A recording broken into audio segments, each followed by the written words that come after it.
정말 이런 동서가 어디 있어요? 쓸데없는 잔말 말고 그냥 받으세요. 그리고 먹다 남은 잔반은 싸가는 거 잊지 마시고요. 형님이 제일 잘하는 게 식당에서 남은 음식 싸달라고 하는 거잖아요. 저는 그 말을 형님이 꺼낼 때마다 숨고 싶을 정도로 형님이 너무 창피했었어요. 동서가 나를 그렇게까지 생각하고 있는 줄 몰랐네. 음식 남은 거 싸달라는 게 뭐가 어때서? 내 돈 내고 내가 사 먹은 건데 버리는 건 너무 아깝잖아? 그게 잘못된 거야? 그때 동서가 나한테 뭐라고 그랬어? 정말 알뜰하다며 본받고 싶다고 하지 않았어? 그런데 그 모든 것들이 전부 가식이었던 거야? 그리고 동서가 그동안 나를 어떻게 생각했는지 모르겠지만 나 그렇게 못 사는 형편 아니야. 가족들끼리 레스토랑에 와서 외식할 수 있을 정도의 능력은 충분하다고. 카드는 받을 생각 없으니까 넣어두고 앞으로 시부모님께 어떻게 할 건지 그거나 생각해. 관계 회복이 우선 아니겠어? 그럼 우리 대화 끝난 거지? 오늘도 온갖 착한 척은 형님 혼자 다 하네요. 꼴랑 연봉 3천 가지고 제 앞에서 큰 소리 치는 거예요? 번데기 앞에 주름 잡는 것도 아니고 그 정도 돈은 누워서도 번다고요. 정말 가짠지도 않아서. 동서는 착한 척하는 제가 꼴보기 싫다며 들고 있던 카드를 면전에 던지면서 얼굴에 맞게 되었어요. 손이 사람으로서 항상 좋은 모습만 보이려 노력했고 그동안 동서에게 많은 도움이 되어주려 노력을 했었는데 동서는 그런 저를 항상 아니꼽게 생각하고 있었다는 거에 너무 큰 실망을 하고 말았습니다. 저는 결국 참아왔던 분노를 터뜨리게 되면서 동서의 코를 납작하게 만들어버리게 되었네요. 그리고 제 말을 듣게 된 동서는 사색이 된 얼굴로 저를 바라봤어요. 무슨 말도 안 되는 소리를 하세요? 형님이 저보다 많이 번다고요? 지금까지 저한테 그런 말 한 적 한 번도 없었잖아요. 그만큼 버는데 이 꼴로 산다고요? 내 모습이 뭐가 어때서? 나는 지금의 삶에 충분히 만족하면서 지내고 있는데 돈이 많다고 그걸 무조건 드러내는 게 좋은 건 아니야. 그리고 내가 왜 그동안 숨기고 있었는데 동서랑 서방님이 매달 벌어들이는 월급이 얼마인지 뻔히 알고 있는 상황에서 내가 얼마 벌고 있다고 얘기하면 동서는 기분이 어떨 것 같아? 열심히 살고 있는데 사기가 떨어지겠지? 그래서 지금까지 아무 말도 하지 않았어. 돈을 많이 번다고 해서 온 동네방네 떠들고 다니면 나중엔 주위에 내가 가진 재산에만 눈독 들이는 사람들로 가득 차 있는 거라고. 저번에 한번 얘기했었지? 앞날을 아무도 알지 못하기 때문에 혹시 모를 일을 대비해 최대한 많은 돈을 저축하는 게 좋다고. 그 말을 왜 했겠어? 동서는 내가 그냥 일반 회사에서 월급 받고 있는 사무직으로 알고 있는데 나 또한 지금 현재 사업을 운영하고 있다고. 그런데 과거에 크게 한번 미끄러지면서 사업에 지장이 생겼고 꽤 큰 손실을 입게 되면서 적자를 면하지 못했었어. 그런데 내 수중에 돈이 많이 부족하다는 걸 알게 되면서 사업하면서 벌어왔던 돈들을 아끼지 않고 썼던 시간들이 너무 후회가 되더라고. 그때 내가 한 푼이라도 더 모아두었다면 사업을 운영하는데 도움이 많이 됐었겠지. 내가 먼저 걸어왔던 길이었기 때문에 동수한테 조언을 해줬던 거고 내 말에 귀 기울여 줄 거라 믿고 있었어. 하지만 단 한 번도 내 말은 들어주려 하지 않고 오히려 잔소리로 생각하는데 무슨 말을 더 하겠어?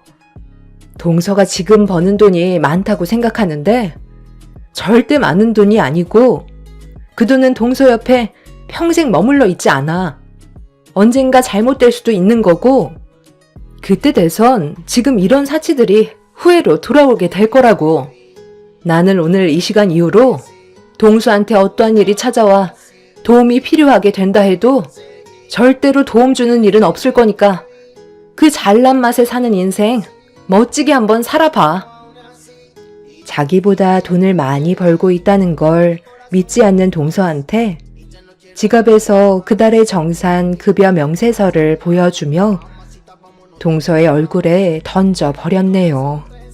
믿을 수 없다는 표정으로 바닥에 떨어져 있던 명세서를 주워들어 몇 번이나 확인을 하더니 동서는 시동생과 레스토랑을 급하게 빠져나갔습니다.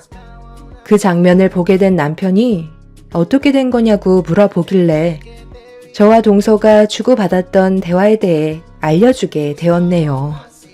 제가 동서보다 많은 돈을 벌고 있다는 걸 알게 됐다는 사실 때문에 상황이 안 좋게 흘러가게 될까봐 걱정을 하고 있었어요.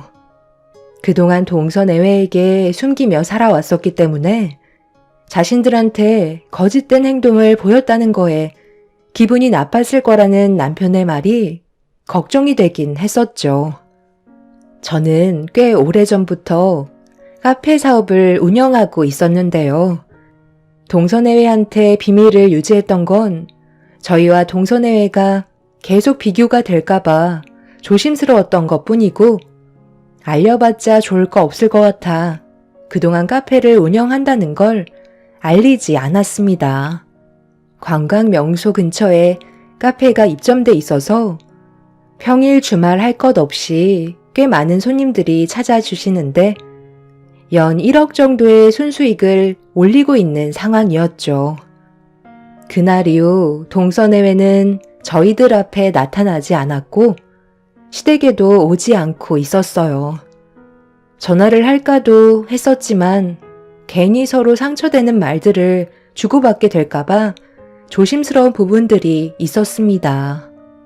어떤 계획을 세우고 있는지 전혀 알지 못하는 상황이라 신경이 쓰였는데 어느 날 시댁에서 시부모님과 시간을 보내고 있을 때 한동안 모습을 나타내지 않았던 동서내외가 시댁으로 들어왔어요.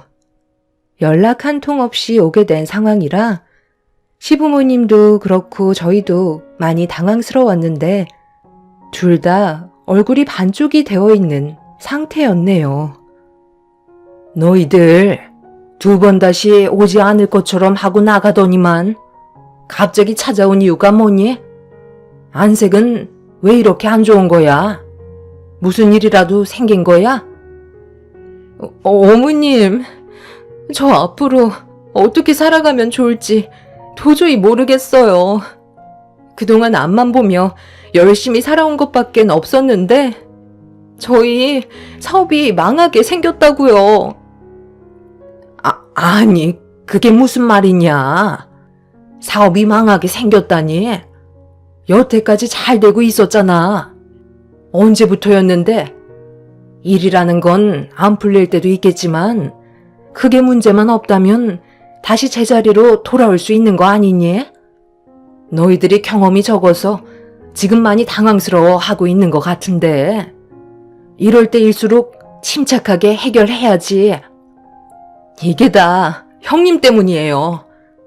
저보다 잘 나간다는 그 한마디에 저는 더 많은 돈을 벌려고 무리하게 대출을 받은 다음 투자를 했는데 저희 돈을 들고 잠적해버려서 지금 사기치고 도망간 그 사람들 잡지 못한 상황이에요.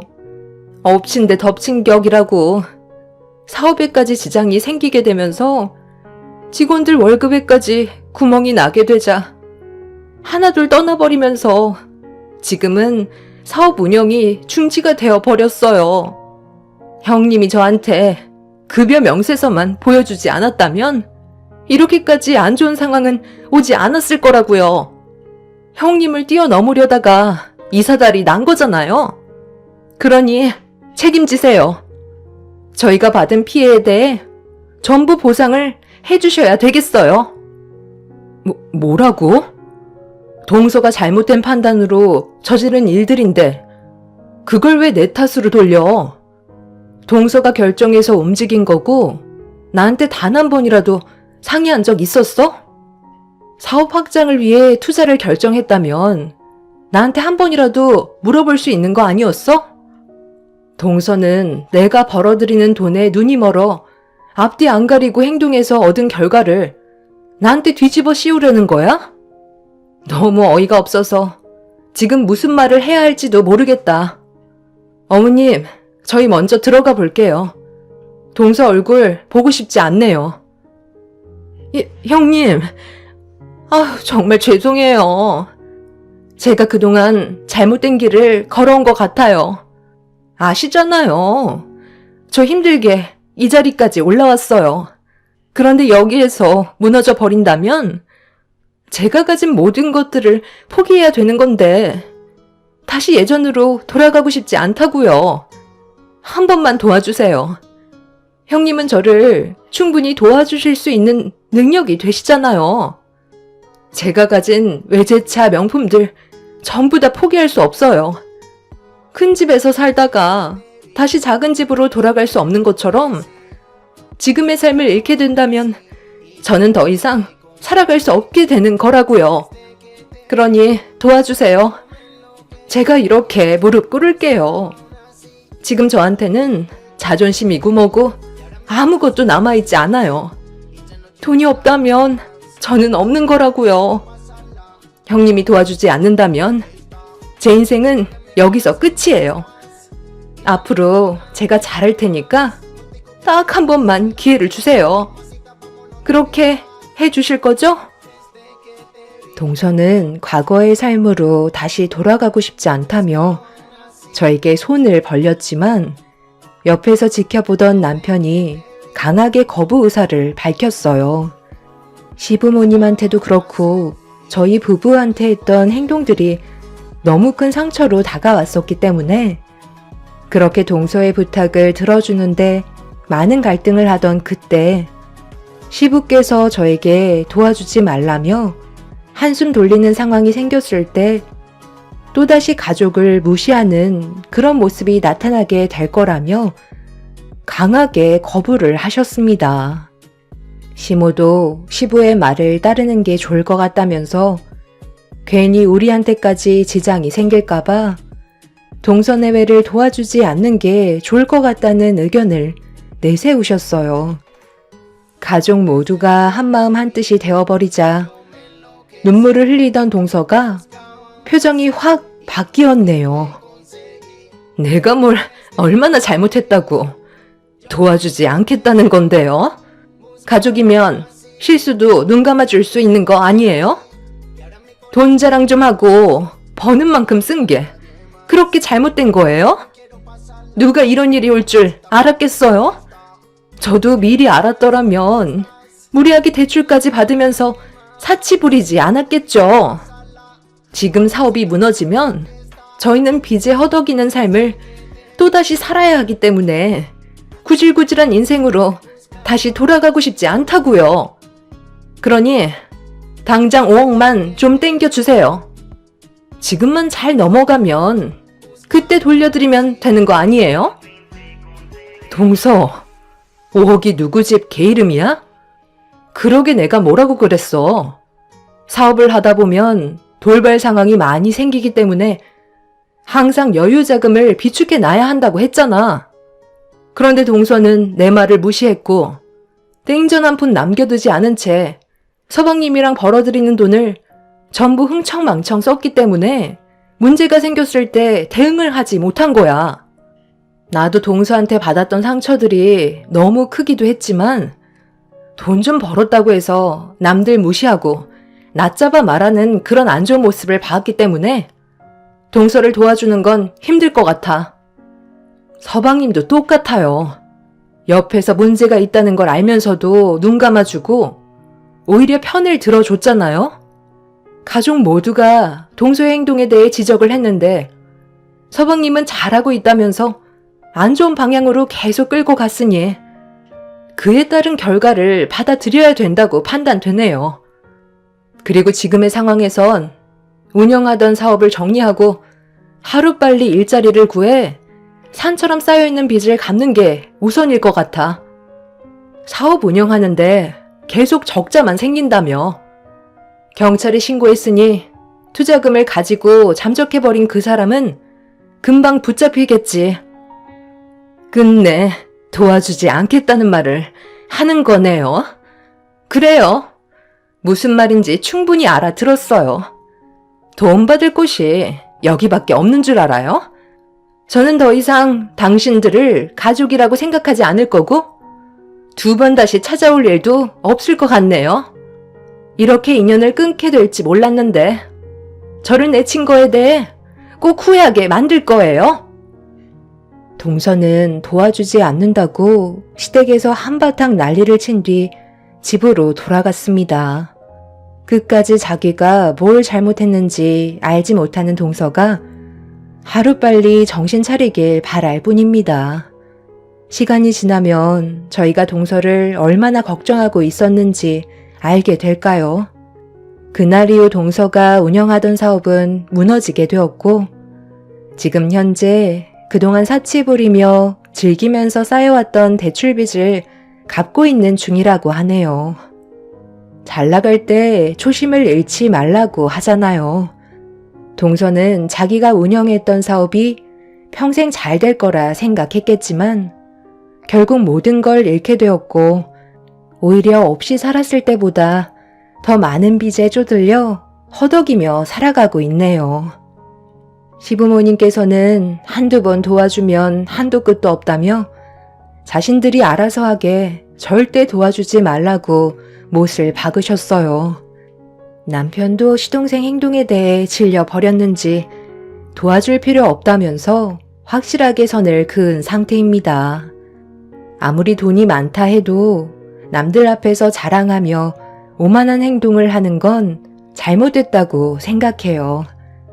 오히려 자신의 재력을 과시하지 않고 소박하게 사는 게 더 행복한 삶을 꾸려갈 수 있는 것 같습니다. 그래야 제대로 된 사람들을 만날 수 있는 것 같아요. 여러분들께서도 너무 돈을 쫓아가기보단 가족들과 더 많은 시간과 추억을 함께 만들어 가시길 바랍니다. 제 사연 들어주신 분들 오늘 하루 힘내시고